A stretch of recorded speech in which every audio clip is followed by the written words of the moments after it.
Podcasts BandNews FM.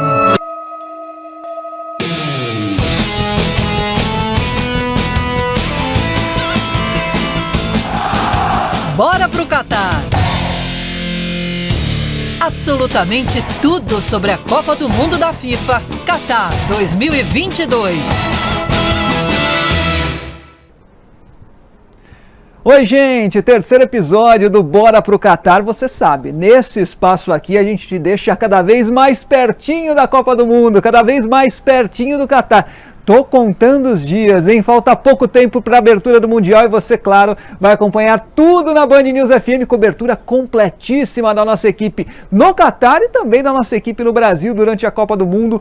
Tudo sobre a Copa para você na Band News FM e agora no Esquenta também, aqui no Bora pro Catar. Dia 20 de novembro, anote aí, abertura do Mundial, tem Catar e Equador, 1h da tarde pelo horário de Brasília, jogo de abertura com transmissão, óbvio, da Band News FM. E no Bora pro Catar de hoje, como você já está acostumado, muito da seleção brasileira teve amistoso, hein? Aliás, amistosos. O Brasil venceu Gana, venceu Tunísia, os dois últimos amistosos antes da Copa do Mundo, antes da convocação final. A gente vai falar muito sobre isso também. O Maurício Ferreira está com a gente, vai trazer todas as informações da seleção brasileira. Tem também hoje informações da seleção de Camarões. Terceiro adversário do Brasil na Copa do Mundo e a gente vai saber um pouquinho mais sobre o Catar. Como é que o Catar vai receber os turistas? Como é que o Catar vai receber a imprensa? Tem muita coisa curiosa também para a gente saber a respeito do Catar, país sede da Copa do Mundo.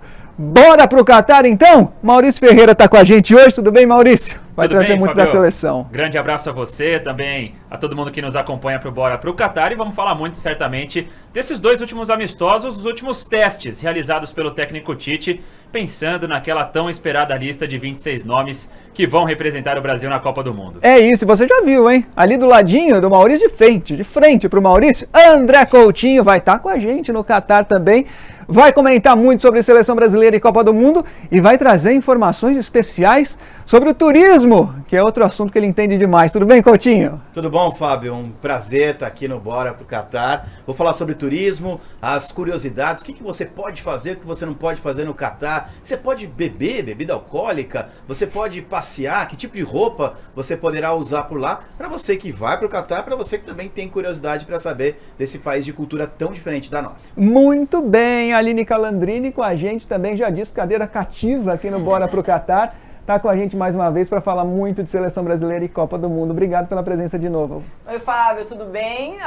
Começamos muito bem, inclusive esse final de preparação para a Copa, né? Acho que nossa seleção com o Tite está muito pronta. Bom demais, bom demais. Aliás, foram ótimos os amistosos da seleção brasileira contra a Gana e também contra a Tunísia. Vamos falar disso então? Logo na abertura do Bora pro Catar, o Maurício Ferreira traz todas as informações pra gente. Fala da seleção, Maurício. Vamos nessa então. Foram dois jogos, dois amistosos realizados na França. Vitória por 3-0 para cima da seleção de Gana, com 2 gols do Richarlison e outro do Marquinhos. E 5-1, goleada para cima da Tunísia. 2 gols do Rafinha, outro do Richarlison, Neymar e o Pedro, atacante do Flamengo, também deixou dele. São duas seleções que vale a pena a gente destacar. Estarão na Copa do Mundo do Catar, então seleções, claro, não aquele nível de disputa por título, mas que podem incomodar de uma certa forma nos seus respectivos grupos. E o técnico Tite utilizou essas duas partidas justamente para fazer aqueles últimos testes, os últimos ajustes. Então, contra a seleção de Gana, jogou com o Éder Militão pela lateral direita e com o Vinícius Júnior, deixando o Fred no banco e utilizando só o Casemiro como aquele legítimo volante. Ele já muda a estratégia para o jogo contra a seleção da Tunísia, coloca o Danilo, que é o lateral direito de origem da seleção, manda o Vinícius Júnior para o banco de reserva e forma aquela dupla de volantes com o Casemiro e com o Fred, que deve ser a titular na Copa do Mundo do Catar. Importante porque agora a gente fica na expectativa pelo dia 7 de novembro, quando o Tite vai divulgar a lista dos 26 nomes escolhidos para representar o Brasil na Copa do Mundo de 2022. Mas será que essa lista já está pronta do Tite? Ele falou um pouquinho sobre isso após a vitória goleada para cima da Tunísia por 5-1. Disse que ainda não tem nada definido. Vamos ouvir o comandante da seleção brasileira. A gente vai estar acompanhando bastante nessa relação de 55 nomes. Eu já coloquei até o meu voto, que é de abrir isso. Não é só um momento de transparência. Ó, eles ficam falando que não, mas democraticamente a gente vai. Para mim é de abrir, sim, todos esses nomes, porque é uma forma de... Por que eu vou dizer isso? E essa vai ser o meu embate com eles. Por quê? Porque é uma forma de reconhecimento a uma série de atletas importantes que possam não estar presentes à Copa, mas estão fazendo grandes trabalhos. Na sequência, também baixar a adrenalina agora, fazer uma reunião de todos esses momentos, todas essas etapas construídas, todos os trabalhos que a gente fez, todas as datas FIFA que a gente fez, o acompanhamento dos atletas nesse momento, e aí é aquela reunião que fala e defende aí as ideias. Não. Palavra de honra que não está. Não está. Tem um número bastante de atletas, mas não está. Até porque a referência importante nesses 2 jogos. São referências de treinamento e de jogos importantes. Bom, então, segundo o técnico Tite, essa lista de 26 nomes ainda não foi definida e agora são 2 fases importantes. Essa lista de 26 só no dia 7 de novembro, mas no dia 21 de outubro, a comissão técnica da seleção já tem que enviar uma lista com 55 nomes. São aqueles jogadores que depois ficam à disposição caso haja alguma lesão. E muito se foi falado também sobre a principal disputa entre esses 26, que é ali no setor de ataque, né? A gente tem uma ampliação dessa lista de 23 para 26 nomes. E quais são os jogadores, os atacantes que o Tite deve levar à Copa do Mundo? Então, houve um clamor, principalmente aqui no futebol brasileiro, pela presença do Pedro e por tudo que tem feito o atacante do Flamengo durante toda a temporada. Ele deixa o Gabriel Jesus agora no Arsenal de fora dessa lista. É um sinal que o Jesus já está na Copa ou que ainda não tem essa vaga confirmada? Mas quem ficou a par de tudo isso e, logicamente, querendo mostrar trabalho para o técnico Tite também foi o Richarlison, atacante do Tottenham, porque a discussão, na maioria dos programas esportivos, era a seguinte: quem tem que ser o titular, Gabriel Jesus ou Pedro? E o titular da seleção brasileira, neste momento, é o Richarlison. Ele que marcou 3 dos 8 gols brasileiros nesses últimos 2 amistosos, e o Pombo falou um pouquinho até num tom de desabafo, que ele tá ali e que ele vai brigar sim por uma vaga entre os titulares. Então agora a gente confere um pouquinho do Richarlison. Tive uma média boa aí, né? Fiz 3 gols aí em 2 jogos. Dei uma assistência ali também. Então acho que o aproveitamento está muito bom. E a minha cobrança no jogo passado foi mais por causa disso também, né? Porque parece que ali na frente não tem ninguém, né? Não tem o 9. Toda vez que eu venho aqui eu marco os meus gols. E parece que o pessoal do Brasil não acompanha a gente lá na Europa, né? A gente trabalha duro lá também, a gente faz o nosso trabalho sério lá, a gente faz gol, faz de tudo. E por isso que eu cheguei na seleção. Então acho que é continuar focado. Acho que eu estou no caminho certo. Claro que eu preciso melhorar algumas coisas ainda e com isso o professor Conte vai consertar os meus erros lá. A seleção brasileira então encerra esse ciclo da Copa do Mundo do Catar com 50 jogos disputados, são 37 vitórias, 10 empates, 3 derrotas, 2 para a Argentina, 1 amistoso e na final da Copa América do ano passado e uma derrota para a seleção peruana também em amistoso, 111 gols marcados e só 19 gols sofridos. Fabio? Muito bem, valeu Maurício, trazendo as informações da seleção brasileira. Para começar, o Maurício mesmo já levantou muitas questões aí, né? Pedro, Gabriel Jesus, será que o Gabriel Jesus não foi convocado porque já tá? O Richarlison é titular? Mas para começar, Calan, você gostou do teste do Tite? Primeiro com o Militão contra a Gana na lateral direita, ele saía jogando muitas vezes com os 3 ali, né? Militão, Thiago Silva e o Marquinhos, e depois ele voltou a uma formação mais tradicional com o Danilo, que deve ser a formação titular. Você gostou dos testes? Gostei muito, né? Porque o Militão acaba entrando ali como uma variação, né? É um zagueiro que marca muito bem, né? Tudo bem que ele fez essa função há um tempo atrás, não é muito recente, mas ele tem muita leitura de jogo, especialmente porque ele gosta de laterais construtores. Se a gente parar para pensar, o Danilo fez uma situação um pouco parecida também, né? Entrando mais por dentro ali, um pouco mais avançado que os 2 zagueiros, né? E aí o que ele fez, ele adiantou o Fred para deixar numa linha de atacante. Eu não vi muita mudança do primeiro jogo para o segundo. Eu achei nos 2 jogos da seleção brasileira muito ofensiva. Então o Militão eu acho que vai ser sim uma opção, mais com o Danilo sendo titular. E tendo essa opção, eu já queria abrir também para o Coutinho e para o Maurício também, tendo essa opção do Militão na lateral direita, acho que cada vez o Daniel Alves fica mais distante de uma convocação, né? Até porque não está jogando para isso, né? Eu acho que ele não vai ter tempo para Também acho que não. por mais que ele tenha a confiança do Tite, o que a gente viu nesses 2 amistosos, eu acho que deixa o Tite ali bem tranquilo, inclusive dos 2 lados do campo, tá? Eu acho que o Alexandre se recuperando e o Alex Telles serão os 2 que vão jogar ali do lado esquerdo. Inclusive o Alex Telles aproveitou muito bem, né, essa oportunidade nos amistosos. Eu também acho. Eu vou além. Acho que você está sendo muito modesta. Vai ser um completo absurdo se ele convocar o Daniel Alves. Também acho. Mas um absurdo. O Daniel Alves não está jogando para isso, não tem mais a mesma vitalidade, jogou muito tempo no meio campo, não aguenta mais fazer aquela função pelo lado direito. E por mais que sim, hoje em dia seja improvisar o Militão na lateral direita, porque ele jogou lá no São Paulo muito tempo atrás, é muito melhor você improvisar, entre aspas, o Militão, do que se arriscar a ter que colocar um Daniel Alves num jogo de Copa do Mundo.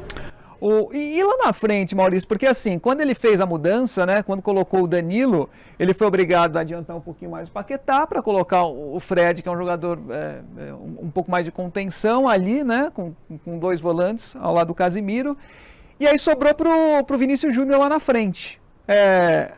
Houve quem pensasse que sobraria para o Rafinha. Há essa disputa, Rafinha e Vinícius Júnior, ou nesse instante realmente o Rafinha está um passo à frente? Se a gente for pegar o início de temporada europeia, os números do Vinícius Júnior no Real Madrid são superiores ao do Rafinha no Barcelona. Mas o Tite deixou isso muito claro em entrevista também, que o Rafinha, nos últimos testes, ele passou a ser convocado pela comissão da seleção já praticamente na reta final das eliminatórias. E ele foi muito bem desde quando ele começou a servir a seleção brasileira. Já são 5 gols marcados em 11 jogos, então o Rafinha caiu muito bem por esse lado. Ele dá um dinamismo maior, não que o Vinícius Júnior não dê, porque também é um jogador de muita velocidade, que pega a bola, parte para cima dos adversários, mas nesse momento o Tite enxerga que se ele tiver que adiantar o Paquetá, Rafinha por um lado, Paquetá pelo outro, e hoje o Richarlison como centroavante. É isso, né, Calan?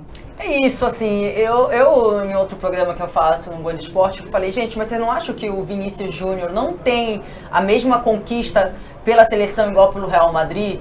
Não, mas ele vive um momento espetacular, etc. Não, mas calma, tô falando da seleção brasileira, né? Que ele já mostrou, né? Eu acho que o Rafinha na seleção com o Tite tá um passo à frente. Pra mim, a briga do Rafinha era com o Antony. Eu também achava, E o Paquetá é um jogador que faz essa função ali pelo lado esquerdo, tendo bastante troca com o Neymar também, né? O Paquetá tá jogando muita bola. Acho que o Vini Júnior, até então, deve ser uma opção no decorrer do início da Copa. Mas acho que vale lembrar, né, garotos, que a seleção que começa nem sempre termina a Copa. Era exatamente isso que eu ia dizer, e essa seleção dá muita opção.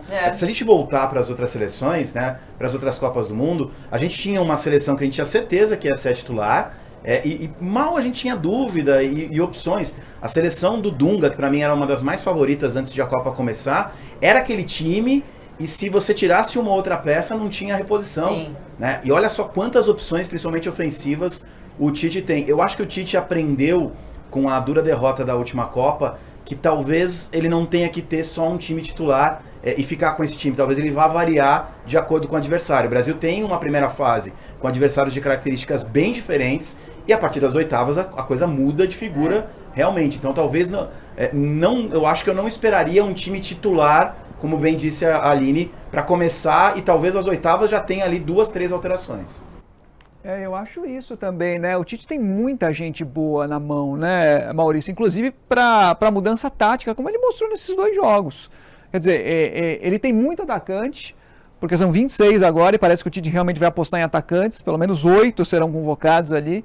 Então ele tem essas possibilidades de mudar dentro da mesma formatação tática e mexer na formatação tática para, quem sabe, recuar o Paquetá, como ele fez contra a Gana, e colocar um atacante a mais ainda. O próprio Fred, ele jogou um pouco mais avançado ali do que ele faz, né? Muito se fala, o Fred não gosta do Fred, né? Muita gente, ele não é unanimidade. Mas sempre tem esse cara na seleção, né? Que não é unanimidade, todo mundo critica e vai de titular até o fim. O também é um bom nome, né? Tem. A única certeza que a gente tem nesse meio de campo é o Casemiro, essa é a grande verdade, né? Ele faz parte da espinha dorsal do Tite. E o Bruno Guimarães, que também foi cortado agora por uma lesão, mas será, ao que tudo indica, convocado pelo Tite também, é outro grandíssimo nome para o meio campo. Eu estava até brincando de Tite esses dias com o Bruno Camarão na redação da Band News FM, tentando montar aquela lista ali dos 26 nomes, né? E com essa ampliação da lista, possivelmente o Tite vai escolher 12 nomes do meio para frente. Então, dos meia armadores até os atacantes. É muita gente. O Brasil tem muita qualidade, o Tite tem peças o suficiente para escolher essa quantidade de jogadores, então vale a pena a gente lembrar, o Gabriel Jesus não foi nessa última lista, há uma questão de confiança, e que ele gosta muito também do Philippe Coutinho, que não começou bem a temporada europeia, mas é um jogador que o Tite já revelou o desejo de levar para mais uma Copa do Mundo. Então são aspectos que, com essa possibilidade talvez de 12 nomes do meio para frente, isso sem considerar os volantes, já tirando 4 volantes, Fred, Casemiro, Fabinho e Bruno Guimarães. 12 jogadores de meio para frente, com o potencial, com a força que tem o Brasil ofensiva, é muita gente. Aliás, Fábio, eu posso trazer uma curiosidade que não tem a ver exatamente com a seleção brasileira, mas que tem a ver com essa mudança de 23 para 26. Vocês vão se lembrar que o Louis van Gaal, que é o técnico da seleção da Holanda, era o técnico da Holanda na Copa aqui do Brasil de 2014, e quando a Holanda jogou contra a Costa Rica nas quartas de final, jogo 0-0, a Holanda batalhando, o goleiro da Costa Rica, que por acaso é o goleiro do Real Madrid, pegando muito, e estava se encaminhando para o pênalti, a Holanda já começando a botar a língua de fora, e ele tinha mais uma alteração, e ele não fazia alteração. E aí ele vai aos 13 minutos do segundo tempo da prorrogação, tira o Silas sem goleiro titular e coloca o Krul, que era o terceiro goleiro da Holanda. E ele foi lá e pegou acho que 1 ou 2 pênaltis, a Holanda passou nos pênaltis. E depois contra a Argentina ele não fez a mesma coisa. O jogo também se encaminhou para a prorrogação e a Holanda acabou sendo eliminada na semifinal contra a Argentina. O que fez o Van Gaal na última convocação da Holanda, agora para a fase final da Liga das Nações? Ele colocou 6 goleiros. Gente, que dúvida! O problema da Holanda, desde o Van der Sar, é crônico no gol. Eu acompanho bastante a seleção da Holanda. Mas ele convocou 6 goleiros. 3 desses goleiros ele quer levar só para disputa de pênalti. E ele pediu para a FIFA, e ainda não obteve a resposta, de convocar 4 goleiros, aproveitando essa brecha de 26 jogadores. Exatamente pra isso. Quê? Pra quê? Por que não põe o terceiro goleiro para ser o goleiro de decisão por pênalti, já que ele quer? Porque um quarto goleiro? Enfim, loucura do Van Gaal. O Van Gaal não perde uma partida de Copa do Mundo com a seleção da Holanda uma partida oficial com a seleção da Holanda desde 2001. Nas 3 passagens. Porque ele saiu e voltou, né? Ele saiu e voltou. Então, assim, ele é muito respeitado. E eu acho que essa seleção vai surpreender positivamente absurdo, viu? É uma seleção encaixadinha, né? Eu acho que vem bem na Copa. Eu assisti ao jogo contra a Bélgica, a Holanda ganhou de 1-0. Eu esperava mais do jogo, é verdade. Sim. Mas as circunstâncias ali levaram o jogo em banho-maria, né? A Holanda já estava praticamente classificada, a Bélgica precisava fazer 3. Mas é um time encaixado, embora não seja brilhante, pelo menos não mostrou brilho nesse jogo contra a Bélgica, mas é encaixadinho, né? Vai ser interessante. Inclusive, outro jogo que aconteceu, né, nessa semana foi um jogo da Alemanha, né, que foi empate, foi 3x3. 3x3. Inglaterra, né? Alemanha e Inglaterra 3x3. Um jogo que não parecia também valer nada, no segundo tempo, 6 gols. Olha, espera. Tem muito time bom. A Inglaterra era cotada, pelo menos, acho que por mim, por muita gente, como uma das seleções que poderiam chegar longe na Copa. Foi eliminada da Liga das Nações em último lugar e só tinha feito um gol. Caiu, até 3x3 com a Alemanha. Foi rebaixada. Foi rebaixada e não venceu nenhum jogo. Tudo bem, era uma chave difícil, dura, etc e tal, mas realmente uma seleção que nesse momento tá decepcionando. A gente daqui a pouco volta a falar sobre seleção brasileira, porque mais pro fim desse episódio do Bora pro Catar, a gente vai trazer informações da seleção de Camarões, né? Você que acompanha já a gente desde o primeiro episódio, falamos da Sérvia no primeiro episódio, falamos da Suíça no segundo episódio, e hoje é a vez de Camarões, e a gente, claro, volta a falar um pouquinho de seleção brasileira. Mas vou aproveitar a presença do André Coutinho aqui, do Partiu Band News, sabe muito sobre turismo e certamente vai trazer informações preciosas a respeito do Catar. Como é que o Catar vai receber essa gente toda, hein, Coutinho? Pois é, né, Fábio? Talvez uma das Copas do Mundo que podem ser a mais fantástica da história, pelo fato de ser tudo praticamente num bairro, né? Porque a maior distância entre um estádio e outro é ali cerca de 40 quilômetros. Então é uma Copa que já está sendo, e que já foi vendida como uma Copa na qual os torcedores poderão assistir 3 jogos no mesmo dia. Isso é inimaginável em qualquer outro lugar do planeta. Agora, isso, por outro lado, já tem causado seríssimos problemas. Uma Copa absurdamente cara, porque é um espaço de terra que tem ali, vão ter navios para ajudar no sistema de hospedagem, muita gente vai ficar em Dubai, que é outro país, e que tem ali uma pontinha da Arábia Saudita entre os dois, que não é tão simples assim.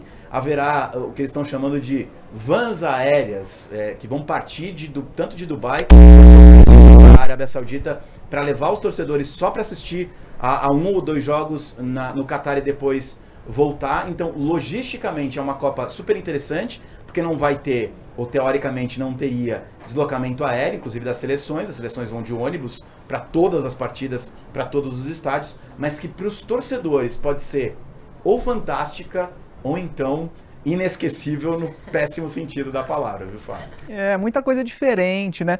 No começo do mês agora, pelo menos a promessa, a gente tá gravando esse episódio quarta-feira, dia 28, né? Ele tá no ar hoje, sexta-feira, dia 30. E no começo do mês agora, o governo do Catar deve disponibilizar uma cartilha para os turistas, para a imprensa, enfim, para todo mundo que vai participar da Copa do Mundo, com algumas regras básicas, né, a serem seguidas. Então a gente vai esperar essa cartilha e certamente a gente vai trazer as principais informações e as curiosidades para você aqui no Bora Pro Catar. Mas é importante, né, talvez pela primeira vez haja realmente a necessidade de ler com atenção esse tipo de material, porque normalmente a gente recebe, né, chegando em determinado local, né, no avião, está indo para determinado país, tá aqui uma cartilhinha para você, né, dar uma olhada para ver quais são as regras. Você passa o olho ali, meio que não se interessa muito. Você, como atleta, viajou pelo mundo inteiro e certamente encontrou culturas diferentes. Mas dessa vez é bom dar uma lida com um pouquinho mais de cuidado, né? Eu acho legal, né, a gente conhecer outros países, outras culturas, mas Copa do Mundo, para mim, é um momento onde você tem que... pode tudo. Né? Imagina você ter que limitar um monte de coisa, óbvio, vai acontecer de você ler a caixinha, tem que respeitar os costumes daquele país. Mas tem muita coisa que eu discordo. Sinceramente, Copa do Mundo é alegria, né? São muitas coisas, o Coutinho pode falar que não podem fazer, e vocês terão que tomar um cuidado com muita coisa. Isso Bom, vai ter fanfest, né? De um jeito ou de outro vai ter fanfest, né, Coutinho? Então, eu acho que vai haver maleabilidade ali. Mas a gente vai trazer os principais pontos curiosos, prometo, dessa cartilha, que a promessa é essa, que no começo do mês eles liberem para todo mundo. Sabe aquela pergunta que você me fez pelo WhatsApp, que eu vou escancarar aqui? Manda. A sua sunga branca de crochê. Se você vai poder levar ou não para nos dias de folga, claro, lá, você ir para a praia. Pelo que eu vi, vai poder levar, viu, Fábio? A minha bandeira colorida não.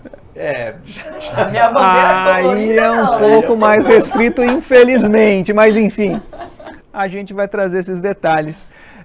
Tem mais alguma outra curiosidade, Coutinho, ou a gente guarda para a próxima? Não, tem curiosidade sim. Acho que a principal delas é com relação à vestimenta, né? As pessoas sabem que trata-se de um país que 90% do país é de expatriados, só 10% das pessoas que moram no país, eu vou ficar só na região ali de Doha, da grande Doha, onde vai acontecer a Copa do Mundo. Só 10% são pessoas que nasceram no Catar, mas mesmo assim cerca de 50% seguem a religião islâmica. Então os costumes são muito diferentes aqui do Ocidente, aqui do que a gente está acostumado do Brasil. Mas lá é um lugar sim turístico, então tem uma certa tolerância. Afeto. Você dar um abraço, você beijar em público não é muito aceito. As pessoas vão te olhar torcendo o nariz. Bebida, de jeito nenhum, só em lugares considerados internacionais. O que são? Bares e restaurantes de hotéis ou então de bairros considerados bairros de estrangeiros. Durante a Copa do Mundo, haverá uma liberação de bebida alcoólica nas fanfests, ou na verdade vai ter uma fanfest na região de Doha, e vai ser o único lugar que você vai poder beber antes, se eu não me engano, das 5 horas da tarde. Que também tem uma regra, mesmo nesses bares e restaurantes de hotéis, só a partir das 5 horas da tarde até no máximo 2 horas da manhã. Vai ter balada? Para quem vai procurar balada? Vai ter balada, mas é o seguinte, algumas vão terminar à meia-noite e outras só às 2 horas da manhã. E aquela história, terminou, acende a luz, tchau. Segurança vem com um rodo e te tira de lá. Só maior de idade. Não lá tem no chorinho. Catar, maior de idade, 21 anos. Então, quem tem de 18 a 21, que acha que vai poder entrar em balada, beber, repensa, você não vai poder entrar. E assim, a polícia é muito séria, é muito severa. Você conhece o Catar, né, Maurício? Então você pode falar melhor, eu ainda não conheço. Então, segurança é um dos países mais seguros do mundo. Agora, isso pode ser pro bem e pode ser, entre aspas, pro mal. Não vai tentar driblar, fazer alguma coisa que você vai se dar muito mal, e lá é prisão, é cadeia. A fiscalização de fato é muito rígida, e preparem os bolsos, né, para quem estiver pensando em balada, porque pela proibição da bebida alcoólica isso torna a cervejinha, caneca de chopp, muito mais caro, né? Eu fui para Abu Dhabi para acompanhar o Palmeiras em fevereiro na disputa do Mundial de Clubes e fazendo a conversão, porque a gente não ganha na moeda deles, então vamos converter para o nosso real. Uma simples caneca de chopp saía ali na casa de R$50. Então quem estiver pensando de fato em encarar esse mundo das baladas, ou até mesmo nos bares de hotéis, restaurantes, preparem vai o bolso, preparado. porque é caro. No Catar eu já pesquisei. Você acha que eu não pesquisei? entre 70 e 100 reais. Gente, Dizem que na FanFest ela vai ficar um pouco mais barata ali, entre 50 e 60 reais. bom, eu prometo que a gente volta a falar muito mais sobre o Catar, sobre curiosidade, sobre cultura, sobre turismo com o André Coutinho. Já tem compromisso marcado, ele volta aqui nos próximos episódios do Bora pro Catar. Falando de novo de futebol, Camarões, terceiro adversário do Brasil na Copa do Mundo. Yuri Queiroga preparou um material e fala mais a respeito dos camaroneses pra gente. Diga, Yuri!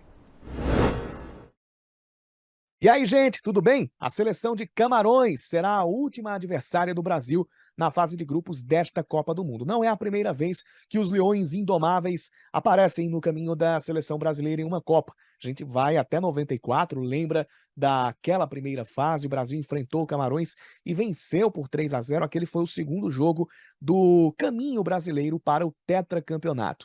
Desta vez, a seleção de Camarões chega a esta Copa depois de um terceiro lugar na última edição da Copa Africana de Nações e depois de passar pela Argélia no mata-mata que decidiu as 5 vagas africanas para a Copa do Mundo. Detalhe, com uma vitória fora de casa, uma vitória com gol já no finzinho, com muita emoção. A seleção de Camarões acabou eliminando a Argélia, mas a preocupação para o torcedor camaronês é em relação a esse ciclo final de preparação para a Copa do Mundo. Nas 2 partidas que foram realizadas na data FIFA, programada para setembro, os camaroneses perderam as 2 e sem marcar gols. Primeiro, 2-0 para o Uzbequistão e depois 1-0 para a Coreia do Sul, gol marcado pelo Heung-min Son, principal destaque da equipe sul-coreana. Isso coloca uma pulguinha atrás da orelha da comissão técnica da seleção dos Leões Indomáveis. E justamente lá atrás, debaixo das 3 traves, é que está um dos grandes destaques da seleção de Camarões, que é o goleiro Onaná, com grande passagem pelo Ajax, inclusive com boas campanhas em Liga dos Campeões da Europa, mas o Onaná, nesses 2 amistosos de preparação para a Copa do Mundo, acabou vendo a rede vazar 3 vezes e ele e o sistema defensivo de Camarões certamente serão muito cobrados nesse ciclo final antes da Copa do Mundo. Antes de enfrentar o Brasil, Camarões vai enfrentar ainda na primeira rodada a Suíça e depois pega a Sérvia na segunda rodada. Muito bem, valeu Yuri, trazendo informações da seleção de Camarões. Calan, acho que não tem muita dúvida, Camarões é a seleção mais fraca desse grupo da seleção brasileira, né? É claro que pode surpreender, mas está bem atrás de Brasil, nem se fala, e de Sérvia e Suíça também, né? Tá bem atrás. Na verdade, acho que nessa Copa do Mundo as seleções africanas, Fábio, acho que elas estão mais enfraquecidas, né? O Samuel Eto'o foi o grande nome, né, dessa seleção, e depois que ele saiu, a seleção teve que buscar outras formas, né? Tentou se equilibrar, mas não tem um nome em si específico. Mas o trio ofensivo é interessante, né? A gente tem tipo o Matinho, a gente tem o Abelmacar, então são jogadores que são interessantes. Mas caiu num grupo muito forte, né? Para mim, o Brasil vai brigar pela primeira posição. Tem 2 adversários aí bem difíceis, Sérvia e Suíça, mas acredito que todos os 3 irão vencer do Camarões facilmente. Camarões parou de evoluir, né, Coutinho? Foi uma seleção que surgiu muito bem, a gente lembra ali, principalmente na Copa de 90, que foi quando Camarões surgiu para o mundo, vencendo a Argentina logo na estreia da Copa, né? 1-0, e em 94 caiu no grupo do Brasil, né? Brasil, Rússia, Camarões e quem era outro no grupo? Suécia, né? Suécia. E parou de evoluir. Outras tantas seleções africanas passaram por Camarões. Não dá muito para esperar muita coisa, né? E algo muito importante para a gente ver como as seleções param de evoluir é que Camarões virava e mexia em Olimpíada, ia bem, nas categorias de base ia bem, e faz tempo que a gente não ouve falar de Camarões nas categorias de base também. Das seleções africanas, a Aline falou muito bem, elas estão muito enfraquecidas. Marrocos, pelo grupo e por alguns nomes, pode ser que surpreenda. e Senegal. Senegal, eu acho que é disparada, a seleção tem mais chance de passar para a segunda fase, porque está num grupo com a Holanda, com o Catar e com o Equador. Então, teoricamente, Senegal vai brigar por uma das vagas. A Holanda é a favorita da chave, vai brigar por uma das vagas com o Equador, né? O Catar. Com todo respeito ao Catar. O Catar, a gente falou sobre o Catar aqui no episódio passado. E não vai fazer nenhum gol, não. Se fizer um golzinho, já tem que comemorar muito. Você lembrou de Camarões em Olimpíada. Lembra daquela Olimpíada que Camarões eliminou o time do Professor? O Brasil foi roubado demais contra Camarões. Foi Olimpíada o quê? Duas expulsões. Foi em 2000, né? Foi em 2000. Não, igual anulado. E no final das contas o Brasil perdeu na prorrogação, né? Foi uma farra naquele jogo, que coisa. E foi o segundo ano consecutivo em Olimpíada que o Brasil foi eliminado por uma seleção africana, né? Na Olimpíada anterior perdeu para a Nigéria, também na prorrogação, e depois em 2000 para Camarões, um jogo absolutamente roubado. Ali o Professor teve razão em reclamar. Ô Maurício... Um detalhe, desculpa interromper, Fábio. Jogou nessa semana, né? Eu acho que perdeu de 1-0. Foi mal no amistoso, né? Foi mal. Coreia. Foi contra a Coreia, né? Inclusive perdeu de 1-0. É verdade, bem e lembrado. o Yuri, que preparou essa reportagem, conversou com a gente aqui fora do ar, disse que Camarões é a pior seleção africana, diz que não espera nada de Camarões, acho que realmente vai ser o saco de pano. Vai tomar uma sova de todo mundo. Mas... Ele foi um pouco mais incisivo. Não é desfavorecimento. Ô Maurício, não dá muito para esperar coisa boa de Camarões não na Copa, ainda mais num grupo tão complicado como esse, né? Eu acho que passa muito por isso, né, Fábio? Porque você tem uma seleção brasileira que está entre as favoritas, isso não há a menor discussão. Você tem outras duas seleções que hoje vivem um nível de competitividade muito maior do que quem disputa a Liga Africana, por exemplo. Então, Sérvia e Suíça disputando não só as eliminatórias europeias, mas a própria Nations League.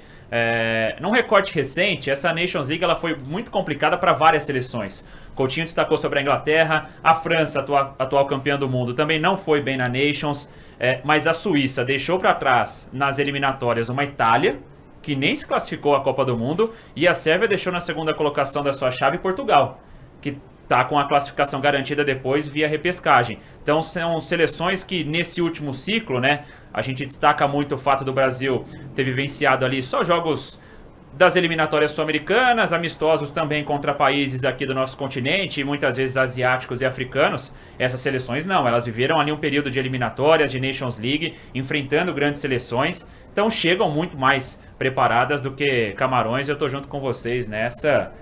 Eu vou meio que traduzir o que o Yuri disse, vai ser o saco de pancadas do grupo do Brasil. A Suíça na semana passada ganhou da Espanha, a Espanha estava jogando com um time misto, né, de 2-1 na Espanha. Então, e são duas seleções, tanto a Suíça quanto a Sérvia, que vão dar trabalho para o Brasil no sentido de serem muito compactas. Não é a seleção que deixa jogar, não. E o curioso é que a seleção da Sérvia joga com 3 zagueiros, né? E a Suíça joga numa linha de 4. E deu muito trabalho para a Espanha quando subiu sua linha de marcação, né? Eu acho que a Espanha foi bem nos 15 minutos iniciais ali, né? Ditando um pouco o ritmo da partida. Depois dos 15, quando a Suíça acabou subindo um pouco, né, a sua marcação, muita dificuldade. O ponto alto, o ponto positivo da Suíça nesse jogo de um modo geral é a bola parada, assim como a Sérvia. Os jogadores são muito altos, mas serão 2 jogos realmente para o Brasil, bem difíceis, sem dúvida alguma. Também acho. O Brasil vai ter dificuldades nessa primeira fase, sobretudo contra a Sérvia e Suíça. E é uma molezinha contra Camarões. Podem gravar, tá? O Brasil vai vencer Camarões nessa primeira fase, sem dúvida alguma. Gente, obrigado mais uma vez. Estouramos um pouquinho o tempo, mas eu sempre espero por isso. Vale muito a pena. 3º episódio do Bora pro Catar.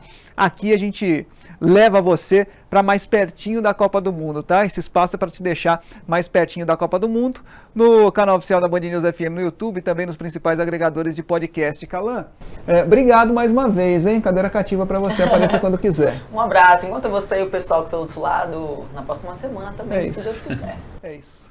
Estaremos juntos no 4º episódio. André Coutinho com a gente.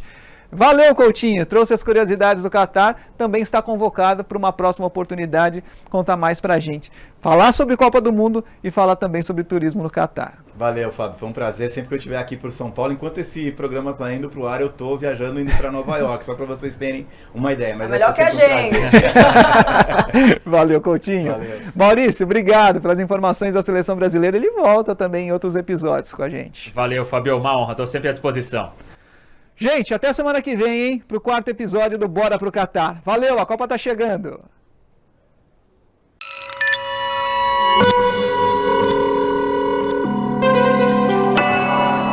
Podcasts Band News FM.